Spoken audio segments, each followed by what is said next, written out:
How do you make me forget about that last game? Have a game like this.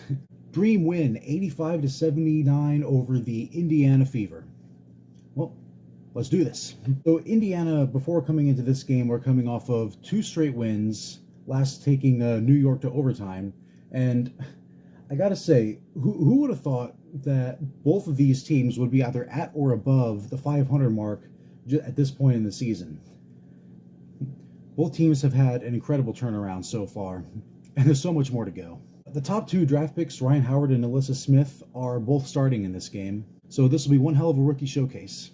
Funny thing I noticed on the score layout on the screen here, they have the Atlanta Dream in powder blue, which is not a color they've worn regularly for a couple of years now. I think it's about time they update that. I mean, they got the logo and everything, which has, I guess, a little bit of powder blue, but still, update the logo, all right? To start the quarter, Atlanta goes on a 7-0 run before NaLyssa Smith hits a three-pointer 4 minutes in. Atlanta is still relying on Rhyne Howard for the majority of their point production, but for good reason. I mean, it's working, right? Indiana gets to within 1 point of tying the game at the halfway mark. NaLyssa Smith and Victoria Vivians are leading the charge as expected, and they tie the game shortly after. Erica Wheeler committed 3 fouls in 5 minutes, so off to the bench she goes, and she gets swapped out for Ari McDonald. And well, at this point, you know my feelings about Ari McDonald getting more playtime. The Fever take the lead, but the Atlanta Dream are really working to keep them from getting too terribly comfortable out there, at least for a while, and then they kind of start to run away with it a little bit. Rhyne Howard had scored all 11 points that the Dream had that quarter until about 8 minutes into the game when Ari McDonald sunk a free throw. McDonald then gets elbowed by Victoria Vivians under the Fever's net, and at first it looked like Vivians might have gotten a flagrant for it, but upon further review it turns out that her elbow just wasn't quite high enough. Fortunately, Ari was okay. To end the quarter, the Dream led 21 to 20. Howard and McDonald were literally the only Dream players with any points at all, most of them going to Rhyne Howard. And it's not that they're ball hogs either. I mean, they're passing well. They just shoot when they have the chance, and they should.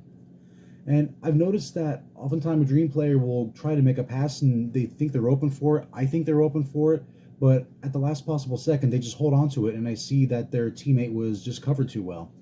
They're choosing the right people to pass to, the right times to pass to, and if they can't pass, they just don't. They're being smart with the ball, and it's really paying off. Now, into the second quarter, finally, a player other than Howard and McDonald score for Atlanta. Monique Billings gets a free throw 56 seconds into the second quarter, and Christy Wallace follows shortly afterwards. Hey, want to know how good the Atlanta defense is? Kelsey Mitchell scored the first Atlanta point of the quarter only 4 minutes and 50 seconds into it. Atlanta tried to defend, and they either end up fouling or the Dream just go around it or above it. To start the third quarter, Atlanta goes on a tear once again, moving the ball well and directing each other. Rhyne Howard is just getting absolutely smothered by the Fever's defense. She can't find the open teammate or get out of man-to-man coverage. So with the shot clock winding down, she says, screw it, and just goes over it, hitting the three-pointer, and the rest of the team just straight continues the run, eventually leading by 12 points before Indiana finally stops the bleeding. Fever would then end up going on a run of their own, going 12-0 and getting to within 1 point of tying the game. Where have we seen this movie before? Ari McDonald finally gets a chance to cut it off. They go on a short run. They separate themselves from the Fever a little bit on the scoreboard, but the Fever are absolutely not going down without a fight. Just a minute into the fourth quarter, Lexi Hull scores her first WNBA point with a two-pointer. And then half a minute later, Destiny Henderson scores her first points. So it looks like Smith and Howard aren't the only rookies to be watching here. Most prominent? Absolutely. But don't let that distract you from people like Hull, Henderson, or Queen Egbo, who had also been having a good game up to this point. 4.5 minutes in, NaLyssa Smith goes down at half court, though, and it looked like she took an awkward step on her foot or her ankle. Not really sure just yet. She had to be helped off the court and wasn't able to put much pressure on it. I don't think she was able to put any pressure on it. She made her way over to the bench, and this just is not someone that the Fever can afford to lose. She was hugely responsible for keeping the Fever competitive in this game, and largely responsible for them being at 500 at this point of the season.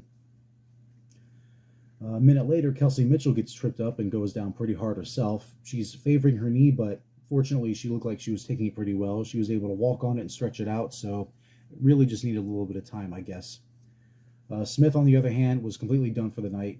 Mitchell stayed in, but Smith's gone for a little while, and I don't know how much longer she's going to be out. Not too terribly much longer, I hope. Queen Egbo has been amazing defensively, getting a couple of huge blocks, including a major one on Monique Billings, and at an absolutely critical moment here. This rookie class is not all offense. The rest of the Fever seem to just feed off of that. They get within 1 point of tying it with just under 2 minutes left, and after a very, very tense last minute and a half, the Dream hold on to take the win 85-79. Speaking of rookies, Emily Yanksler was a real unsung hero for Indiana on both sides of the court. It's pretty unfortunate, though, that it took NaLyssa Smith getting injured just to get Engsler on the court for any significant amount of time, but she made the best of it. So we have rookies who can score, rookies who defend, and rookies who are, kind of jack of all trades, all in the same game at the same time. The Dream are missing Tiffany Hayes, and the Fever were missing Bria Hartley, but look at what they're accomplishing anyway. This rookie class has just been absolutely outstanding at this point. The next game is on Tuesday, once again in Indianapolis, and fortunately, since I'm not working that day, I'll be able to get these up in a bit of a more timely manner. Great game for the Dream, an absolutely fantastic comeback from their last game out, and let's see if they can keep it going. I'll see you then.